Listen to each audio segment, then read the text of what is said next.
मेरा पैगाम हल्के की आवाम के साथ ये है कि जो खान साहब का विज़न है उस विज़न पे चलें, ठीक है। जेल बरो तहरीक में हिस्सा डालें, ठीक है। उसके बाद जो इस हल्के का कैंडिडेट है ना, इम्पोर्टेड कैंडिडेट, पैराशूटर कैंडिडेट, उसको एक्सपोज करना है हमने। और जो यहाँ का इस हल्के का कैंडिडेट है, उम्मीदवार है, वर्कर है, उसको सपोर्ट करना है। मैं आपका भाई हूँ छोटा, आपकी मोहब्बतों का शुक्रिया। इसने 4 साल में सिर्फ अपनी जो फैक्ट्री है, अपनी मिल्स ही बनाई हैं, लोगों की ज़मीनों पे कब्ज़े किए हैं। जहाँ पे इसका अपना ज़ाती डेरा है वो भी लोगों की ज़मीनों पे इसने कब्ज़ा किया हुआ है। वो किसी गरीब औरत का वो घर है, उस पर इसने कब्ज़ा किया हुआ है। देखिए मैं N107 से इसलिए इलेक्शन लड़ रहा हूँ कि जो यहाँ का कैंडिडेट है ना, जो साहब का MNA है, वो तो इम्पोर्टेड कैंडिडेट है, पैराशूटर कैंडिडेट है। उस बंदे की इस हल्के में रिहाइश ही नहीं है, उसको उनका पता ही नहीं है। खान साहब ने 2018 में इसको टिकट दिया। 2018 से लेके अब तक 4 साल में इसने हल्के पे क्या तवज्जो दी है। ये इसका बैकग्राउंड चेक कर लें कि 4 साल में इस हल्के के अवाम के क्या काम किए। देखिए जी, इसका मकसद है जो भी मुकदमों में गिरफ़्तारी कर रहे हैं वो मुकदमात ही झूठे हैं, खान साहब के ऊपर है टोटली।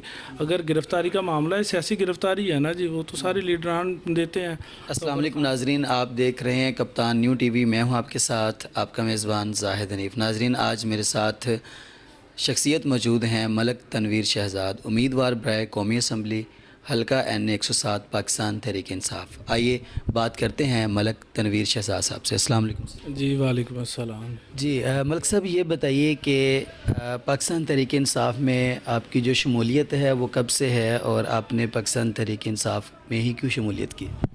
देखिए मेरी शमूलियत 2010 की है। स्टूडेंट लाइफ से मैंने पॉलिटिक्स का जो आगाज़ है वो मैंने तहरीक इंसाफ से किया है, तब से मैं तहरीक इंसाफ में हूँ, ठीक है जी। उसके बाद जो मेरा तहरीक इंसाफ में या सियासत में आने का मकसद यही था ना कि लोगों की खिदमत मैंने करनी है, लोगों के कामकाज करने। जो खान साहब का विज़न था, उस विज़न पे हम पार्टी हमने ज्वाइन की है, अपनी सियासत का आगाज़ हमने किया है। आप N107 से इलेक्शन क्यों लड़ रहे हैं, और N107 के क्या मसाइल क्या हैं सर? देखिए मैं N107 से इसलिए इलेक्शन लड़ रहा हूँ कि जो यहाँ का कैंडिडेट है ना, जो साहब का MNA है, वो तो इम्पोर्टेड कैंडिडेट है, पैराशूटर कैंडिडेट है। उस बंदे की इस हल्के में रिहाइश ही नहीं है, उसको पता ही नहीं है इस हल्के के वोटरों का, इस हल्के के जो वर्कर्स हैं तहरीक इंसाफ का, उनका पता ही नहीं है। खान साहब ने 2018 में इसको टिकट दिया। 2018 से लेके अब तक 4 साल में इसने हल्के पे क्या तवज्जो दी है। ये इसका बैकग्राउंड चेक कर लें कि 4 साल में इस हल्के के अवाम के क्या काम किए, इस हल्के के जो मसले मसाइल थे इसने कैसे हल किए। और वो हल्का जो है वो नून लीग के दौर में अच्छा था या इसके दौर में अच्छा था।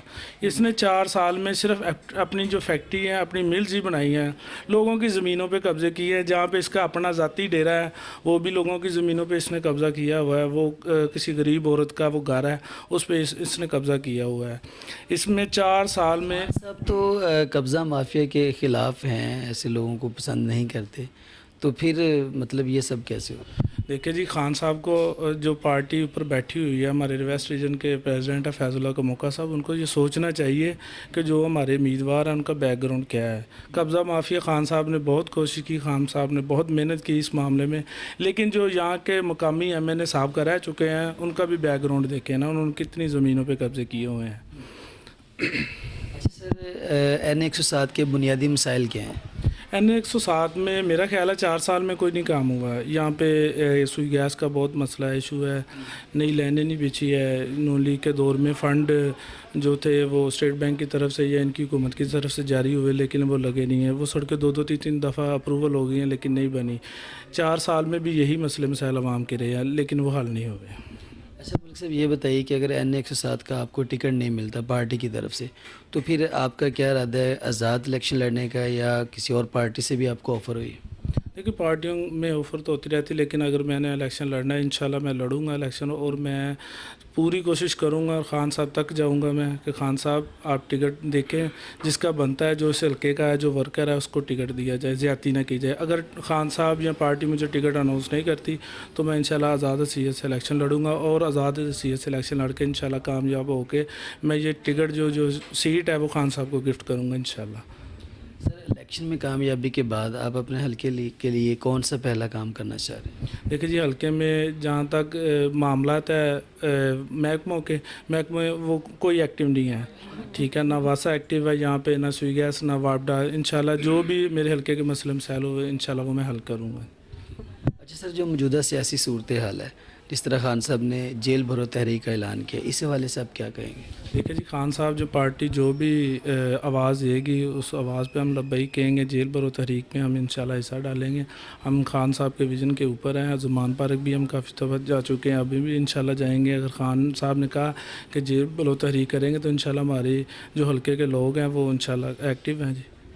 खान साहब खुद गिरफ्तारी देना चाह रहे हैं, फिर जो ज़मान पार्क में कारकुनान का रश है, जिस तरह पुलिस का भी कल छापा पुलिस ने मारा, लेकिन कारकुनान की वजह से खान साहब की जो गिरफ़्तारी है वो अमल में नहीं ला सकी।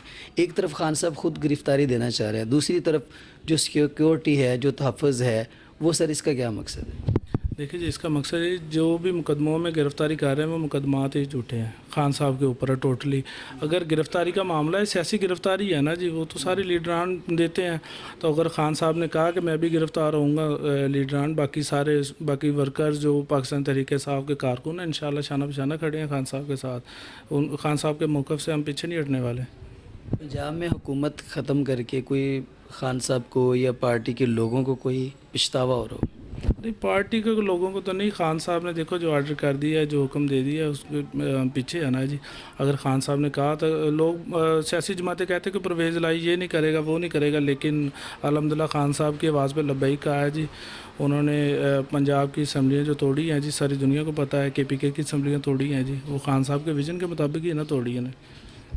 परवेज़ लाई असम्बली तोड़ने के बाद परवेज़ लाई साहब का क्या दिल भी टूटा है, क्योंकि वो दिल से खुश नहीं थे? नहीं, उसका दिल तो नहीं टूटा, वो साथ ही है खान साहब के साथ। ये तो सियासी चहल में गोइयाँ हैं वो चलती रहती हैं जी। अच्छा सर, महंगाई की जो वजह है वो क्या है? महंगाई की वजह जी, ये मेरा नहीं ख्याल है कि ऑल ओवर में ऐसा होता है या हो रहा है। ये तो पाकिस्तान में ही है ना, दिन ब दिन ये पेट्रोल कल भी इन्होंने 22 रुपये महंगा कर दिया और पिछले 10-15 दिन पहले भी इन्होंने 30-35 रुपये महंगा किया है।